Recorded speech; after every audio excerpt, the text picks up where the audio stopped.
Easy ഓർക്കിഡ്സിലേക്ക് സ്വാഗതം. ഇതിൻ്റെ മുന്നൊരു വീഡിയോയിൽ ഞാൻ SHMൻ്റെ ഒരു പദ്ധതിയെ പറ്റി പറഞ്ഞിട്ടുണ്ടായിരുന്നു. അപ്പോൾ ആ പദ്ധതി പ്രകാരം നമ്മളുടെ ഒരു കസ്റ്റമറിന് വേണ്ടിയിട്ട് നമ്മൾ എടുത്തു വെച്ചിട്ടുള്ള പ്ലാന്റ്സുകളാണ് ഈ പ്ലാന്റ്സുകൾ. കണ്ട സ്പൈക്കും വന്നു തുടങ്ങിയിട്ടുണ്ട് കേട്ടോ. കണ്ട വെള്ളത്തിനൊന്നും സ്പൈക്ക് ഉണ്ടാവില്ല, ഇതിപ്പോൾ രണ്ടെണ്ണത്തിന് സ്പൈക്ക് ഉണ്ട്. ഓക്കെ, പക്ഷേ അപ്പോൾ അത് നമ്മൾക്ക് സ്പൈക്ക് വരാനായ പ്ലാന്റ്സ് ആണ് കേട്ടോ. നിയർ സ്പൈക്കും പ്ലാന്റ്സ് ആണ് ഇത് കേട്ടോ. ഇതേപോലത്തെ പ്ലാന്റ്സ്. ഓക്കെ, അവർക്ക് 500 പ്ലാന്റ്സ് വേണം. അത് കട്ട് ഫ്ലവറാണ് അവർ ഉദ്ദേശിക്കുന്നത്. അപ്പോൾ അതുകൊണ്ട് അവർക്ക് സോണിയ വൈറ്റും സോണിയ റെഡും മതി. അതിൻ്റെ ഏറ്റവും നല്ലത് കട്ട് ഫ്ലവറിന് എപ്പോഴും സോണിയ വൈറ്റും സോണിയ റെഡും ആണല്ലോ.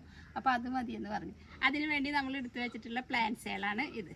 ഓക്കെ, അപ്പോൾ ഈ പ്ലാന്റ്സ് കണ്ടോ. അപ്പോൾ ഇതുപോലെ സ്കീമുകളൊക്കെ ഉള്ളവർ എടുക്കുന്ന എല്ലാവരും കൃഷിഭവനിൽ പോയി അന്വേഷിക്കുക. നമ്മളുടെ പഞ്ചായത്തിലുണ്ടോ SHMൻ്റെ പദ്ധതി എന്ന് നോക്കുക. എന്നിട്ട് ഈസി ഓർക്കിഡ്സ് പോലത്തെ കൃഷി വകുപ്പിൻ്റെ അംഗീകാരമുള്ള നഴ്സറികളിൽ നിന്ന് പ്ലാന്റ്സ് വാങ്ങുക.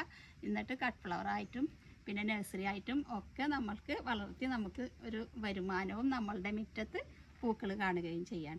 അപ്പോൾ ഓക്കെ, എല്ലാവർക്കും മനസ്സിലായെന്ന് കരുതുന്നു. അടുത്ത വീഡിയോയിൽ കാണാം.